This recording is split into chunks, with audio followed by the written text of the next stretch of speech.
UPA सरकारचा केंद्रीय अर्थसंकल्प वित्तमंत्री पी चिदंबरम यांनी आज लोकसभेत मांडला। निवडणुकीच्या आधी होणारा हा अर्थसंकल्प असल्यामुळे हा लोकप्रिय अर्थसंकल्प असेल अशी आशा वर्तवण्यात येत होती, परंतु ती साफ चुकीची ठरली। भाषणाच्या सुरुवातीला पी चिदंबरम यांनी यावेळेसच्या अर्थसंकल्पासमोर जागतिक मंदी, चालू खात्यातील तूट आणि महागाईवरील नियंत्रण ही सर्वात मोठी आव्हाने असल्याचे स्पष्ट केलं। त्यामुळे या अर्थसंकल्पात कर प्रणालीमध्ये कुठलाही बदल करण्यात आलेला नाही।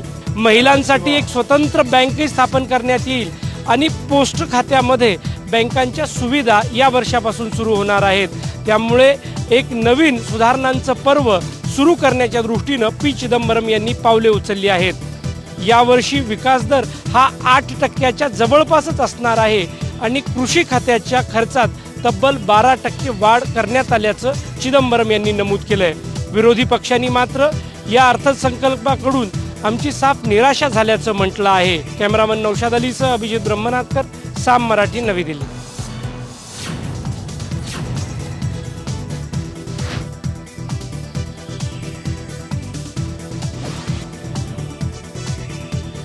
भारतात अनेक सेक्टर्समध्ये नजीकच्या काळात मोठ्या प्रमाणावर थेट परदेशी गुंतवणुकीच्या माध्यमातून पैसा येईल अशी चिन्ह निर्माण झाली आहेत। अर्थमंत्री पी चिदंबरम यांनी आपल्या बजेट भाषणाची सुरुवात करत असतानाच भारताचं करंट फिस्कल डिपॉझिट मोठ्या प्रमाणावर वाढल्याचं मान्य केलं।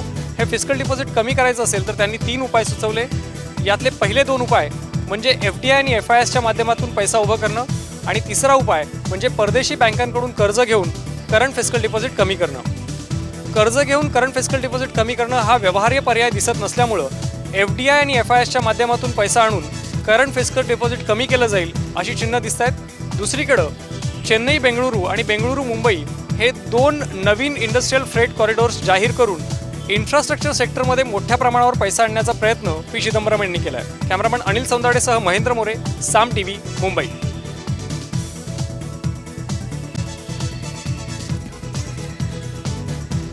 2014च्या निवडणुकीच्या पार्श्वभूमीवर यूपीएच्या कार्यकाळातील शेवटचं बजेट सादर करताना अर्थमंत्री पी चिदंबरम यांनी महिलांसाठी विशेष तरतूद केली आहे। महिलांसाठी तब्बल 97,000 कोटींची तरतूद या बजेटमध्ये करण्यात आली आहे आणि या बजेटमध्ये सर्व स्तरातील महिलांचा विचार करण्यात आलाय असं दिसून येत आहे। विमान प्रवासादरम्यान सोने आणण्यावर महिलांसाठी काही सूट देण्यात आली आहे। महिलांच्या सुरक्षिततेसाठी निर्भया फंडची निर्मिती करण्यात आली आहे। यामध्ये 1000 कोटींची तरतूद करण्यात आली आहे। त्या व्यतिरिक्त 2000 कोटींची तरतूद महिलांच्या सुरक्षिततेसाठी करण्यात आली आहे। महिला बचत गट आणि मोलकरणींसाठी समूह विमा योजना राबवणार असल्याचंही चिदंबरम यांनी सांगितलंय। दिल्ली सामूहिक बलात्कार प्रकरणानंतर महिला सुरक्षिततेचा प्रश्न ऐरणीवर आला आणि त्यामुळेच ही सगळी उपाययोजना केली गेली। असं असलं तरी या योजना केवळ कागदावर न राहता त्या प्रत्यक्षात याव्या अशी अपेक्षा महिला संघटनांनी व्यक्त केली आहे। कॅमेरामन कुमार टेमरेसह कपाली निसिंगकर, साम TV, मुंबई।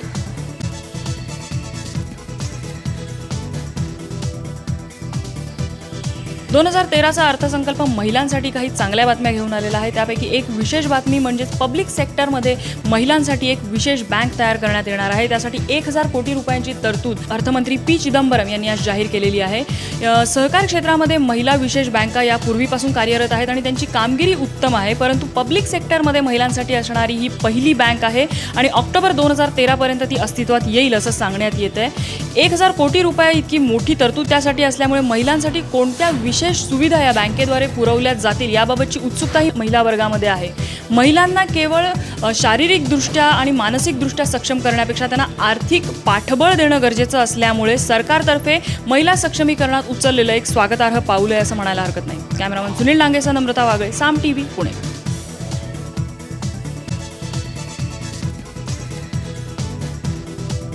आज सादर करण्यात आलेल्या अर्थसंकल्पात कर प्रणालीमध्ये कोणत्याही प्रकारचा बदल करण्यात आलेला नाहीये।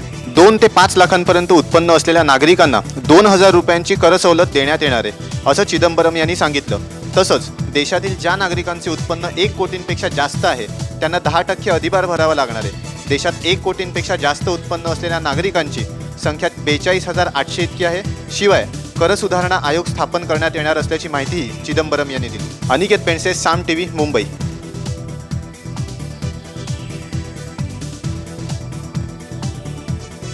आज सादर झालेल्या केंद्रीय अर्थसंकल्पात बचत गटांसाठी प्रामुख्याने कुठलीही तरतूद करण्यात आली नसल्यानं बचत गट नाराज झालेले आहेत।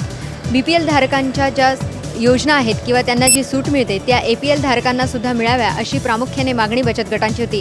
त्याचप्रमाणे बचत गटांकडे एक उद्योजक म्हणून पाहिलं जावं आणि त्या दृष्टीने तरतुदी करण्यात याव्या अशी अपेक्षा या बजेटकडनं बचत गटांनी व्यक्त केलेली होती।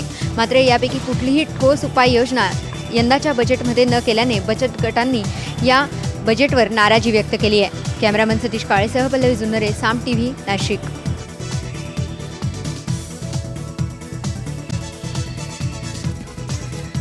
महागड्या सेट टॉप बॉक्सचा भार आता सर्वसामान्यांच्या खिशावर पडणार आहे। भारतात स्थानिक निर्मात्यांकडून सेट टॉप बॉक्स निर्मितीसाठीच्या मर्यादा, अर्थसंकल्पात वाढलेला आयात शुल्क आणि नुकतंच डायरेक्ट टू होम सेवा पुरवठादारांनी वाढवलेले दर यामुळे डिजिटायझेशन प्रक्रियेलाच फटका बसलाय। त्यामुळे ग्राहकांच्या खिशातूनही अधिक पैसे कापले जाणार आहेत। 2 दिवसांपूर्वीच सर्व DTH सेवा पुरवठादारांनी साधारण 200 रुपयांपासून ते 1000 रुपयांपर्यंत सेट टॉप बॉक्समध्ये दर वाढवले आहेत। त्यामुळे सेवा पुरवठादारांकडून मिळणारे सेट टॉप बॉक्स हे 1850 ते 2000 रुपयांनी उपलब्ध होत आहेत। डिजिटायझेशन प्रक्रियेबद्दलची वाढलेली जागरूकता आणि दिवसेंदिवस सेट टॉप बॉक्सला वाढणारी मागणी यामुळेच ही शुल्कवाढ झाल्याचं बोललं जात आहे। संयुक्त अंगवलकर, साम TV, मुंबई।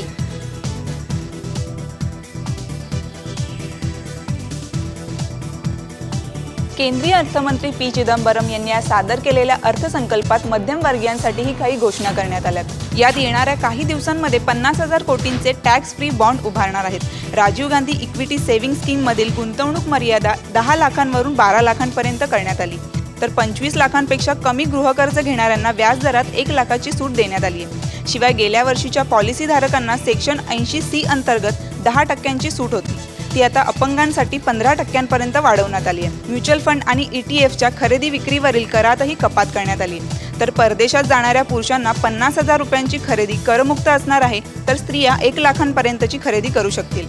स्वाती चिकणे, साम TV, मुंबई।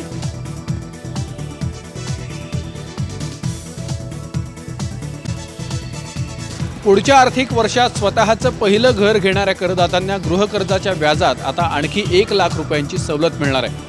बँक किंवा महामंडळाकडून 25 लाख रुपयापर्यंत गृहकर्ज घेणाऱ्यांना अर्थसंकल्पाने ही एक आनंदाची बातमी दिली आहे। या घोषणेमुळे स्वतःच्या मालकीचं घर घेणाऱ्यांची संख्या वाढेल आणि त्यामुळे उद्योगाला पर्यायानं स्टील, सिमेंट, वीट, लाकूड, काच या क्षेत्रातही गती वाढेल असा अंदाज असल्याचंही अर्थमंत्री चिदंबरम यांनी म्हटलंय। प्राप्तिकर कायद्याच्या 24व्या कलमानुसार सध्या स्वतःच्या मालमत्तेवर 1.5 लाख रुपयापर्यंत कर सवलत आहे। त्यात आता आणखी 1 लाख रुपयापर्यंत व्याजही करमुक्त ठरणार आहे। कॅमेरामन संपत मोरेसह स्वप्नील बापट, साम TV, पुणे।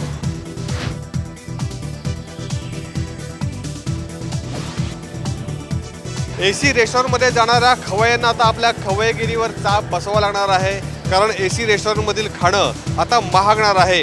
आजच्या अर्थसंकल्पात याचा सूतोवाच सरकारनं केला आहे। AC रेस्टॉरंटच्या विविध करांमध्ये वाढ करण्याचा निर्णय केंद्र सरकारने घेतला। यामुळे AC रेस्टॉरंटमधील खाणं आता 15 ते 20 रुपयांनी महागण्याची शक्यता आहे। याचा फटका देशभरातील लाखो AC रेस्टॉरंटना बसणार आहे। यामुळे सरकारच्या उत्पन्नात जरी वाढ होणार असली तरी लोकांमध्ये मात्र तीव्र नाराजी आहे। कॅमेरामन अश्विन आंबटकरसह मिलिंद तांबे, साम TV, नवी मुंबई।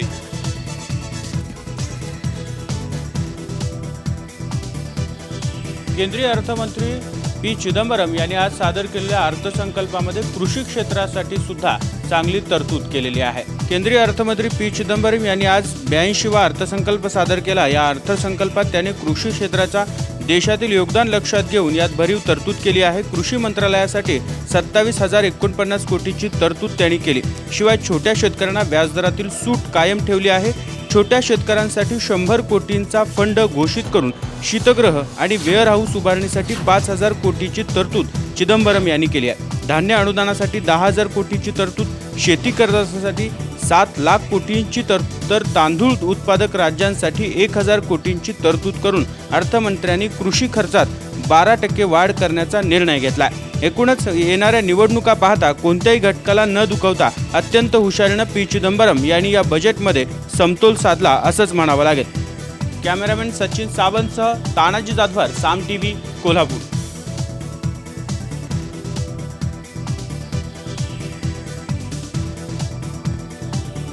अनेक अडचणींचा सामना करणाऱ्या रत्नागिरी गॅस अँड पॉवर प्रकल्पाला आज मांडलेल्या अर्थसंकल्पातून दिलासा मिळाला आहे।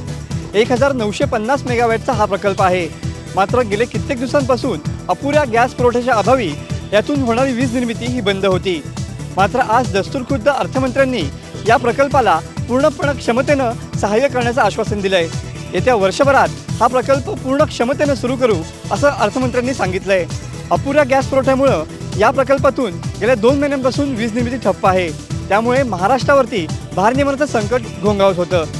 मात्र अखेर आज अर्थमंत्र्यांनी या प्रकल्पाला मदत करण्याचं आश्वासन दिल्यामुळं पुन्हा एकदा महाराष्ट्रावरचं भारनियमनाचं संकट दूर होईल अशी अपेक्षा वाढली आहे. मनोज देले, साम TV, रत्नागिरी.